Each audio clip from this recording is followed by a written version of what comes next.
He asked me why I had brought so much food, and I told him it's because I'm taking care of my family. He said, "You can't even take care of yourself." That's the last thing Jennifer Wilson said to her ex-husband before her life changed forever. In a matter of minutes, this single mom found herself in a nightmare scenario. Somehow her 3 children had gone missing, and her ex-husband, Michael, was nowhere to be found. Was Michael involved in their disappearance? And if so, where did he take them? And most importantly, would the children ever be seen again? Let's get started. Michael and Jennifer Wilson had once been very much in love. They shared a passion for camping, the outdoors, and most of all, their 3 beautiful children. But while they had begun their marriage as the perfect little family, things didn't stay that way for long. As the years passed, the happy couple began fighting more and more. And after Michael lost his job at the paper mill, the arguments became heated and frequent. On top of the fact that her husband was no longer working, he also seemed to have developed some serious anger issues. So after 4 years of marriage and 2 failed attempts at counseling, Jennifer decided to end things with Michael. Although it was difficult, she knew that it was best for her and her children. She moved them into her parents' guest house, which was big enough for all of them. She would drop her children off at Michael's house every other week, and he would drop them back off at her parents' house 2 days later. This arrangement gave Jennifer time to heal and focus on herself and her career, while Michael was able to spend time with his children and adjust to not working anymore. For a while, everything seemed to be going well. Then, one day, Jennifer noticed something strange. She had been getting text messages from her friends that she hadn't sent. At first, she assumed that it was a mistake, but then she realized that each message was actually coming from her daughter's phone. She confronted her daughter, who admitted that she had been sending the messages. She explained that she had been playing around with her mom's phone and accidentally pressed the send button. Jennifer knew that her daughter was lying, but instead of forcing her to tell the truth, she decided to use it as a learning moment. She taught her daughter about the importance of honesty and responsibility. However, soon after this incident, Jennifer received a call from her father telling her that Michael had come by looking for their children, but her father had told him that they were not there. To Jennifer's horror, she received a text message from Michael asking why she was hiding the kids from him. Confused, Jennifer responded by asking what he meant. Michael replied that she had taken the kids to her parents' house and was now keeping them there against his wishes.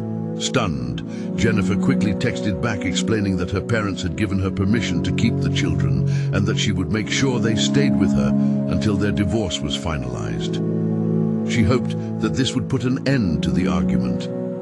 But Michael's response shocked her. "You think you can win, but you're gonna regret it. Neither you nor your parents will sleep again." Confused and scared, Jennifer tried to ignore the ominous message, but she couldn't shake the feeling that something was wrong. A few weeks later, it happened again. Michael texted Jennifer accusing her of keeping their children hostage at her parents' house. Once again, she was forced to defend herself and reassure her ex-husband that she was only looking out for their children's best interests. But she couldn't help but feel that Michael was deliberately trying to antagonize her. Every time he saw her, they argued, and she was sick of it. However, it was more than just their arguments that were bothering her. She'd also noticed some changes in her children's behavior. Since spending time with their father, they had become withdrawn and sullen, and whenever Jennifer tried to talk to them about it, they would just shut down and refuse to speak. As the months went by, the situation grew increasingly tense. Michael became more and more erratic, lashing out at Jennifer and accusing her of keeping their children away from him. One day, Jennifer reached a breaking point. She couldn't take it anymore. She needed to do something to protect herself and her children. She decided to go to the police and file for sole custody of their children. She was determined to do whatever it took to keep her children safe. Now that Jennifer had filed for full custody of their children, the tension between her and Michael reached a boiling point. Michael was furious, and he let her know it. He began showing up at her parents' house unannounced, demanding to see the kids. When her parents refused to let him in, he would scream and yell, making a scene that frightened both Jennifer and her children. Jennifer tried to remain calm and rational in the face of Michael's outbursts, but it was becoming increasingly difficult. She was exhausted and afraid for her and her children's safety. One afternoon, Jennifer was at her parents' house with the kids when Michael arrived unannounced. He pounded on the door, demanding to see the children, but when her parents refused to let him in, he flew into a rage.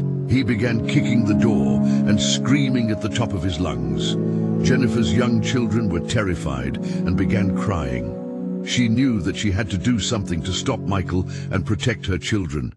As Michael continued to kick and scream at the door, Jennifer called the police. She was determined to put an end to his harassment once and for all.